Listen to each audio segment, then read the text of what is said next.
আমি বলতে চাই যে বর্তমানে যে প্রশাসক রয়েছে, আমি বলবো যে সুপ্রিম কোর্টের আপিল বিভাগ কর্তৃক যখন আমার যে মেয়রের গ্যাজেটকে চ্যালেঞ্জ করে যে রিট করা হয়েছিল, সেটিকে যখন নিষ্পত্তি করে গ্যাজেটটিকে বহাল রাখা হয়েছে, সেই মুহূর্তে থেকে সেই প্রশাসক অবৈধ হয়ে গিয়েছে।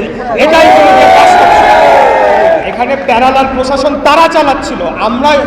আমি জনগণের ভোটে নির্বাচিত হয়েছি এবং আইনের মাধ্যমে, আদালতের মাধ্যমে আমার যে বর্তমান অবস্থান সেটাকে প্রতিষ্ঠা করেছি।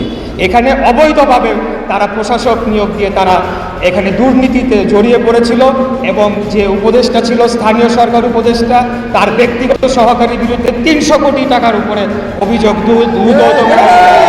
সেটা দুদকে এখন তারা ইনভেস্টিগেট করছে। তো সেই কর্মকাণ্ড যারা করেছে তারা অবৈধ, আমি তো অবৈধ, এটাই আমি এই ব্যাপারে এখন আরও বেশি বক্তব্য দেওয়ার পরিস্থিতি ঘোলা করতে চাচ্ছি না, কারণ এই বিষয় বলতে গেলে অনেক বলতে হবে। তবে আমি শুরু থেকেই বলে আসছি যে আমার এই বিষয়টা সম্পূর্ণ রাজনৈতিক একটা সিদ্ধান্ত ছিল। রাজনৈতিকভাবে তারা সিদ্ধান্ত নিয়েছে যে আমাকে বা বিএনপির প্রার্থীকে এখানে বসতে দেওয়া হবে না।